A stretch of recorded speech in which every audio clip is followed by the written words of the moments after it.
चलिए देखिए, हिंदू विवाह के बाद आता है मुस्लिम विवाह।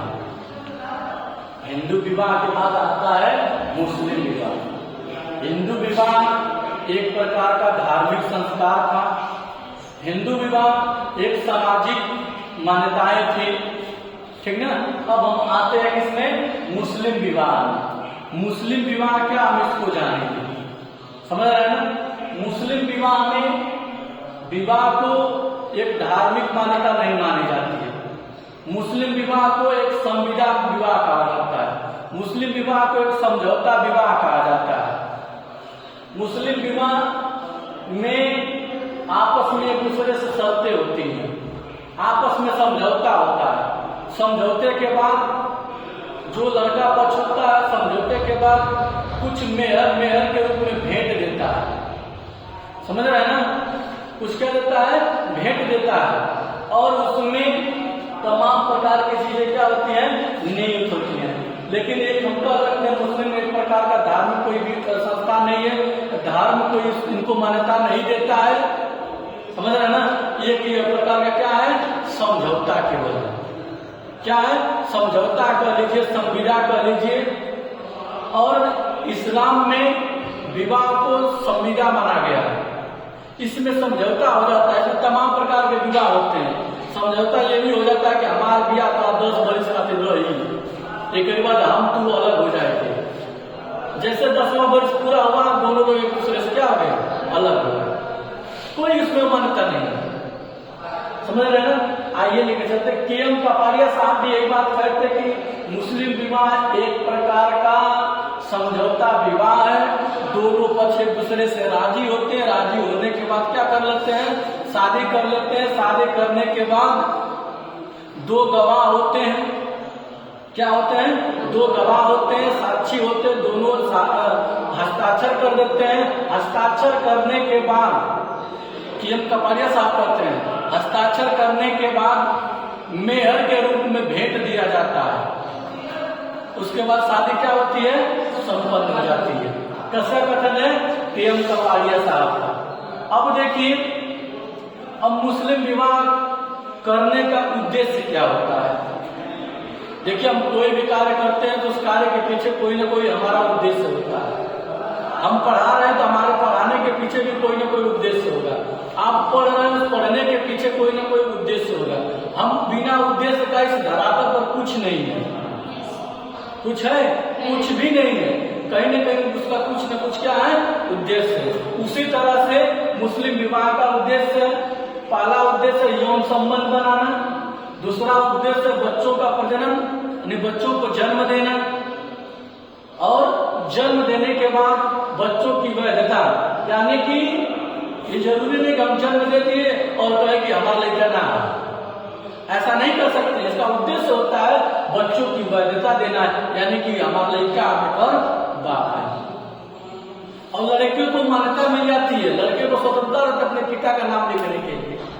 फिर बच्चों का लालन पालन करना, यानी कि अगर मुस्लिम विवाह में अगर हम जन्म दे रहे हैं तो बच्चों का लालन पालन करना आपका क्या है, अधिकार है।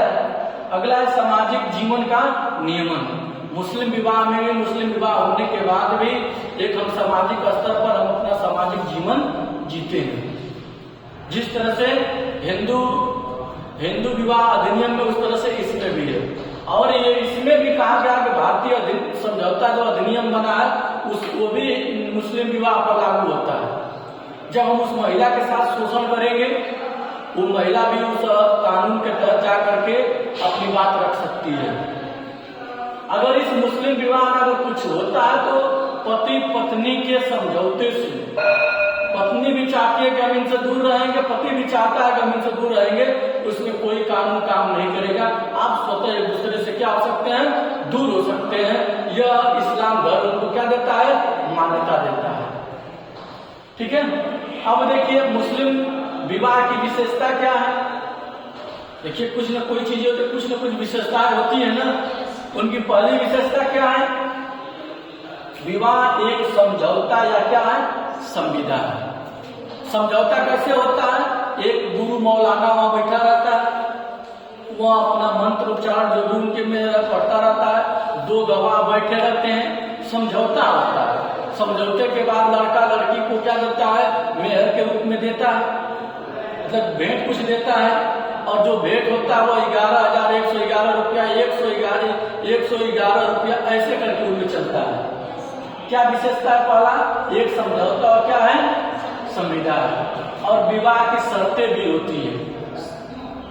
विवाह कर ले इसका मतलब ये नहीं कि विवाह कर लिया कि घर में रख लिए, दिन भर घूमे, रात में आए काम में वो चले गए, नहीं, शर्त भी होती है। विवाह हुआ तो पत्नी का देख रेख करोगे, विवाह हुआ तो पत्नी का पालन पोषण करोगे, विवाह हुआ तो खर्च भी देखोगे, उसमें भी क्या रहती है, शर्तें रहती है। बिना शर्त का वो विवाह मान्य नहीं है। अगला विवाह के अधिकार और कर्तव्य, उस विवाह में भी कुछ अधिकार और कर्तव्य भी है, ठीक ना। अधिकार और कर्तव्य है। कर्तव्य क्या है? विवाह के बाद बच्चों को जन्म देना है, कर्तव्य है। बच्चों का लालन पालन करना कर्तव्य है। बच्चों को पढ़ाना लिखाना कर्तव्य है। बच्चों का भरण पोषण करना क्या है, कर्तव्य है। और बच्चों का यह अधिकार है और उस पत्नी का अधिकार है कि हमारा भरण पोषण ये किसी तरह से करें। अगला है मेहर की व्यवस्था। किसकी व्यवस्था? मेहर की व्यवस्था। इसमें मेहर की व्यवस्था का तात्पर्य बताए हैं ना कि जब शादी होती है, शादी के बाद 2 साक्षी गवाह होते हैं, गवाह होने के बाद जब शादी तय हो जाती है तो लड़की को क्या दिया जाता है, मेहर। भेंट के रूप में क्या देता है, मेहर। इसका मतलब क्या? अरे इनाम, पैसा, रुपया, धन, जो जैसा रहता है वो वैसा लड़की को देता है। अगला क्या है, तलाक की व्यवस्था। इसमें तलाक की व्यवस्था इस्लाम धर्म, आप अदालत से भी तलाक ले सकते हैं, डायरेक्ट भी तलाक ले सकते हैं। अगर हमारा और आपका नहीं पट रहा है, आप हमसे दूर रहना चाहते हैं, हम आपसे दूर रहना चाहते हैं, तो एक दूसरे में बहुत समझौता करके आप भी कहेंगे तलाक तलाक तलाक, हम भी कहेंगे तलाक तलाक तलाक, हम दोनों लोग एक दूसरे से क्या हो गए, दूर। इसमें इस्लाम धर्म ने क्या रखा, मान्यता दे रखा है, आप अपने से भी दूर हो सकते हैं और कानून के माध्यम से भी दूर हो सकते हैं, इसमें कोई बाउंडेशन नहीं है। अगला क्या है, अस्थायी विवाह, जिसको मूता विवाह भी कहते हैं। देखिए क्या होता है कि हमारा और आपका पटने लगा, हम एक दूसरे से देखा हमारा तो आप संबंध 10 वर्ष रहे, यह अस्थायी विवाह होता है। 10 वर्ष जैसे हुआ एक दूसरे से दोनों लोग क्या हो गए, अलग हो गए। तो इस्लाम धर्म में अस्थायी विवाह की मान्यता दी गई है, जिसमें पति पत्नी अपने समय अनुसार एक दूसरे के साथ रह सकते हैं, मन करे तो रहे, मन करे तो जाए। इसमें कोई सामाजिक समझौता नहीं है। अब सामाजिक समझौता कैसे होगा, जो पहले ही बता दिया गया कि यह सामाजिक एक समझौता है, एक संविदा पर है। संविदा नौकरी जो लोग करते हैं उनका क्या भरोसा रहता है, कब रहेगा कब हटा देंगे कौन जानता है। इस प्रकार से यह मुस्लिम विवाह की विशेषता है, यह मुस्लिम विवाह के उद्देश्य रहा, कि मुस्लिम विवाह की परिभाषा रही, ठीक है। और कोई भी विवाह एक प्रकार की संस्था, ये भी जान लीजिए, हर एक संस्थाएं समझौते से चलती हैं। हर एक संस्थाएं किससे चलती हैं, समझौते से चलती हैं। चलती नहीं चलती हैं? तो यह इतना जानेंगे, फिर अगले दिन मिलते हैं, फिर चर्चाएं होती हैं, ठीक है। धन्यवाद।